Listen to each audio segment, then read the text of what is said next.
Depuis 2010, le prix du logement a explosé en Côte d'Ivoire. En seulement 15 ans, le prix du mètre carré a été multiplié par 2, parfois par 3, alors que les salaires n'ont pas suivi la même trajectoire. Et c'est justement cette pression sur le prix du foncier et de la construction qui se répercute directement sur le loyer. Alors, je suis Alain Kouakou, économiste de formation et spécialisé en analyse de données et évaluation des politiques publiques. Aujourd'hui, on va parler de la crise du logement en Côte d'Ivoire.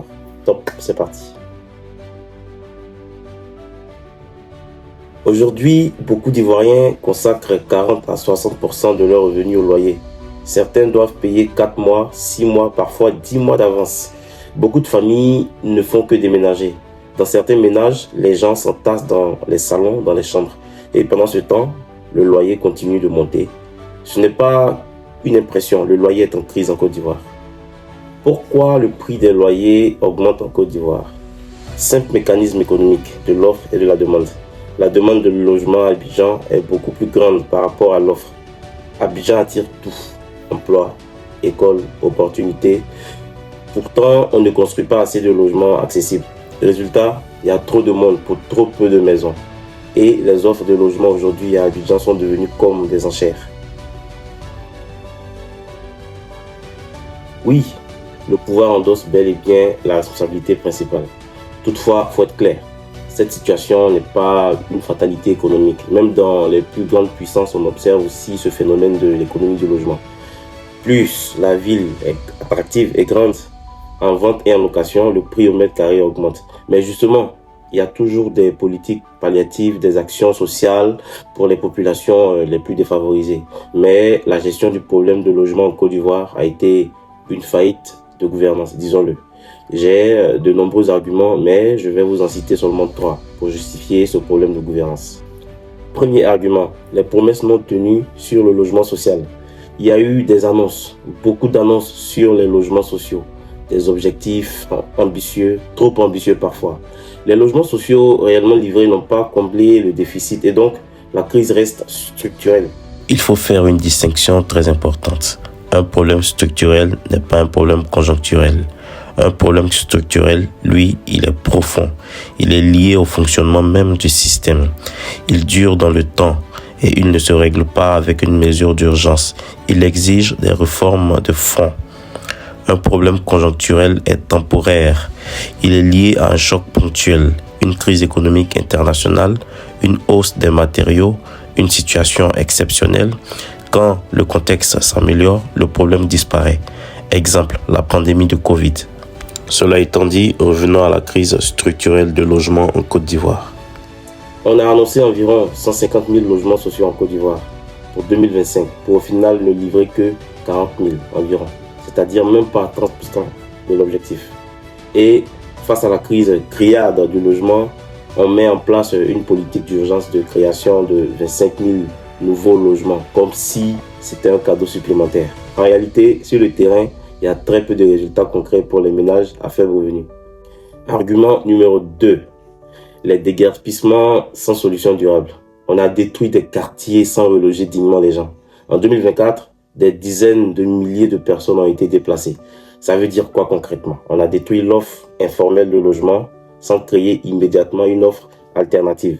Résultat, ça crée encore plus de pression sur les loyers ailleurs, dans d'autres communes, en aggravant l'urgence locative et la précarité. En théorie, on appelle ça de l'urbanisme brutal et contre-productif.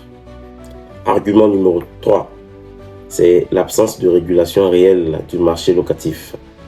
Dans la conscience collective, on rejette tout de suite la faute sur les bailleurs. Pourtant, ils sont aussi des victimes parce que les propriétaires d'aujourd'hui ont été les acquéreurs, les acheteurs d'hier.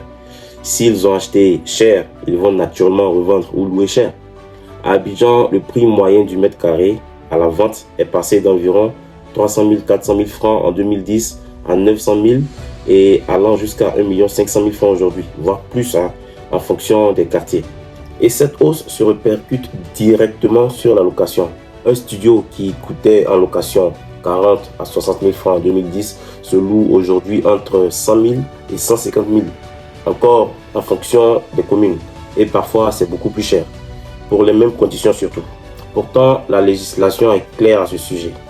Ce qu'on retient aujourd'hui, c'est qu'il n'y a pas de contrôle, pas de sanctions, pas de médiation efficace. Quand les bailleurs demandent entre 4 et 6 mois d'avance, voire plus, c'est le symptôme d'un État qui n'assure pas l'exécution. Pire, dans le cas des activités commerciales, on a inventé une règle sur le terrain qu'on appelle pas de porte. En fait, le locataire est seul face au bailleur. Ça traduit un problème de gouvernance et de désengagement de l'État. Pour l'insécurité foncière, les lenteurs administratives, les litiges fonciers, les incertitudes sur les titres, je ferai une autre vidéo spécialement dédiée. C'est bien de critiquer, mais c'est mieux de faire des propositions après.